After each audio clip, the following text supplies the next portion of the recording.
I'm here with VMI head lacrosse coach Brian Anken, coming off a season-ending 18-9 defeat to Siena last Saturday. Coach, just touch on some of the highlights from this season. I know there were a couple individual highlights as well as team highlights. Yeah, I think there's quite a few of both. You know, I mean, you have a 2-11 season. You would think that there's not a lot of highlights, and unfortunately, the record doesn't even scratch the surface on some of the things we were able to do this year as a program. You know, for us, we're laying some foundation. We're laying the groundwork. I'm excited about the direction that we're going. We currently have 2 guys in the top 25 in the country in face-offs. We have a face-off guy who's leading the country or in the top 3 consistently throughout this entire year, not only in wins but also in percentages. That same person, Stephen Robars, is currently the #1 ground ball guy in the country.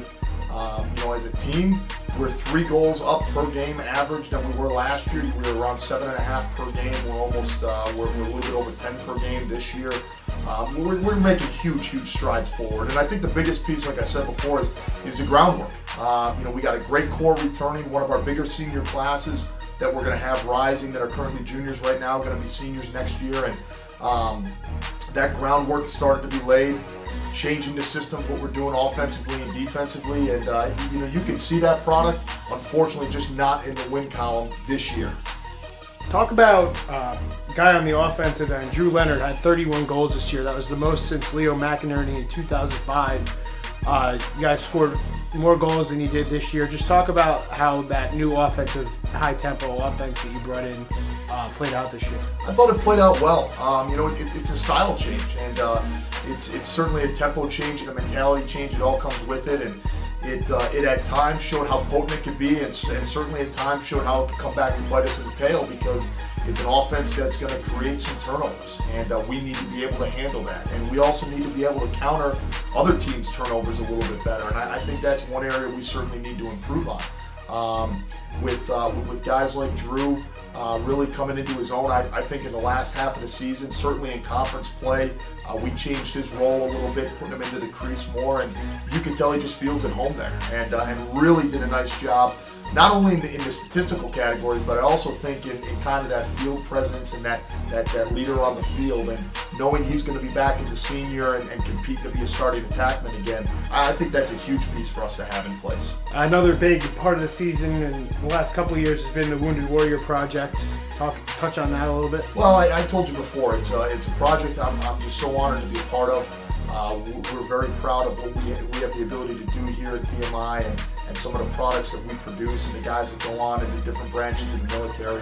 And this is just one small way for us to scratch the surface on the appreciation we have for those guys and what everyone here does. And it's a full group effort. Our alumni, our parents, our fans and supporters, the senior class here at VMI this year really stepping up. We doubled our goal from last year to this year. We doubled the amount of money that we generated, and you know, we hope to double it again next year. It's going to be a huge event. Now that I've got a year under my belt and I understand some of the pieces that come into putting an event like that on, we want to make it bigger than ever, because it's something that means a lot to our guys and a lot to this program. A lot of fans and people from the outside think that the season's over now, that you know, you go home and go on vacation for a couple of months. What are your plans next few weeks, couple of months, in terms of camps and recruiting? Yeah, I think this is kind of the biggest misconception in coaching right now, is the biggest part of what we do actually happens in about 2 weeks. You know, this is a little time for us to catch our breath, tie up some loose ends here on post, do some individual meetings as these guys are getting ready for exams, and having them go out and do a great job academically like we know they will, and starting to focus on their summer lifting and conditioning. For us as coaches, we're starting to look at talent. You know, we're starting to really get into looking at the rising seniors, the rising juniors. As crazy it is, some of the younger guys will be at some of the rising sophomore camps this summer. As a staff, we'll spend about 8 straight weeks on the road recruiting. You know, with 2 of us being on the road at a time and 1 guy being back here doing all the grunt office work. But it's fun. It's a chance for us to go out and see some new future prospects. And because of the way we recruit, and because of how aggressive we are in the recruiting process, we're going to be all over the country.